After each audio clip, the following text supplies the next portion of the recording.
السلام عليكم، نتمنى تكونوا بخير وعلى خير. المهم الصراع كيكه ممكن ديروها. انا ديجا درت من 3 البيضات. نحركوهم مزيان ومن بعد نرجعوهم نمشيو وحده وحده. من بعد ما خلطناهم مزيان غنديرو فيهم كاس تاع السكر كيبقى على حسب الحلاوه اللي بغيتو. السكر ساينده بطبيعه الحال. كنخلطوه مزيان مزيان مزيان مزيان. ملي كنخلطوه كيطلع البيض والسكر. ابخي كنديرو فاني وكنديرو شويه ديال الملح، نحركوهم مزيان كيف ما كتشوفوا معايا. وغندير واحد شويه كيك ديال الملح. هذه البنات اسهل كيكه ممكن ديروها وكيموتوا على الدراري الصغار، وسهله والمقادير ديالها يعني متواجدين في كل دار وكتجي زوينه وهشيشه وخفيفه. المهم كيف ما شفتوا معايا حركت. دابا غندير كاس ديال الزيت. البنات بالنسبه للعبار شوفوا الكاس اللي كتخدموا به. بالنسبه لي انا ما عنديش كاس العنبه فدرت هاد الكيسان هادو. يعني عندكم نتوما كاس العنبه او شي كيسان اخرين فمشيو بنفس العبار. يعني كاس تاع السنيده نفس كاس تاع السنيده هو اللي ديروا بكاس ديال الزيت، هو اللي ديروا بكاس ديال الحليب، هو اللي تعبروا به الدقيق. يعني نفس كاس كتمشيو معاه. غنحرك شويه ابخي غنزيد الحليب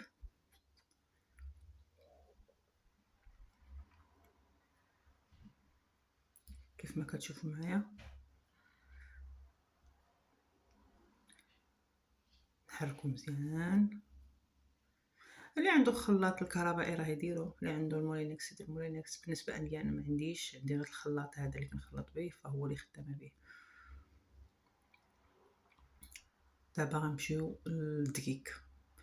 انا درت 2 كيسان ديال الدقيق جاوني هما هادوك كيف ما كتشوفوا معايا. الكاس اللي عبرت به هو اللي كنعبر به. دابا درت الكاس الاول وغادي نزيد الكاس الثاني. صراحه هاد الكيكه والله العظيم بنات كتجي ساهله وخفيفه، وسيرتو الدراري الصغار عزيز عليهم الشوكولات لانه غندير فيها الشوكولات وطريقه سهله وخفيفه ودغيا كطيب ودغيا كتطلع والصراحه كتجي زوينه. انا كانت المهم كل مره كندير كيكه بشكل، مره كتصدق مره ما كتصدقش. ملي طحت عليها هذه خفيفه ظريفه سهله فزوينه الصراحه.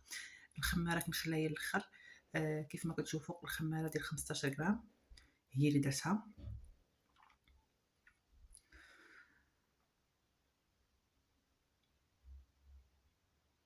وملي غادي نحرك الخماره ديالي مزيان غنجيب واحد الزلافه اخرى اللي غندير فيها 2 معالق ديال كاوبيل. حيد انت من هنا ما علينا. كيف ما كتشوفوا هنا اشنو درت 2 معالق ديال الكاوبيل وقسمت داك الخليط اللي خلطته قسمته درت النص ديالو على 2 معالق ديال الكاوبيل حركتهم مزيان ولاو عندي النص بالشكلاط والنص بلا شكلاط. المول ديال الحلوى درت فيه شويه الزبده وشويه دقيق.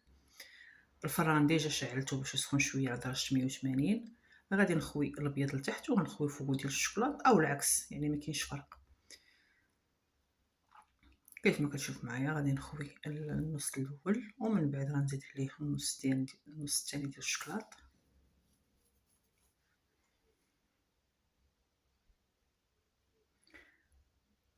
المهم بنات اللي عجبتكم كيكه ما تنساوش الدعم ديالكم الشراكات ديالكم. شكرا لكم بزاف. كيف ما كتشوفوا المهم غنزيد النص ديال الشكلاط اللي بقى عندي هنايا.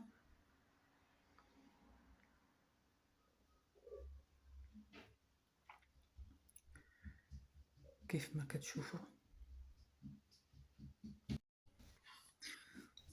كتشوفوا معايا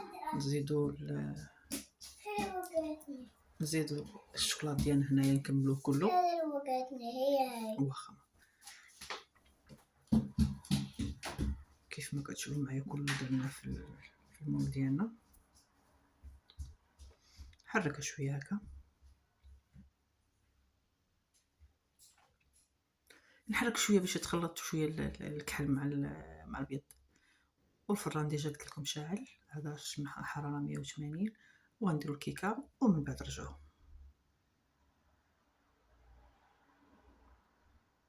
الكيكه ديالنا طلعناها من الفران جات زوينه وغزاله هشيشه منفوخه زوينه صراحه جات ططبه. ومن الداخل فيها الشوكولات ملي كتقسمها كتلقى نص شويه شوكولات وشويه بيض. صراحه الدراري الصغار عزيز عليهم. انا ولدي عزيز عليك تعجبو وسهله. يعني الواحد اللعبه ديال جاو الضياف بالزربه جاو هذا بالزربه فهي ساهله دغيا كتصايب دغيا كتقاد دغيا المهم هذا الشكل النهائي ديالها. وشكرا لكم بزاف، ونتمنى ما تنساوناش من التعليق ديالكم، الاشتراكات ديالكم، اللايكات ديالكم، وبالتوفيق للجميع. السلام عليكم.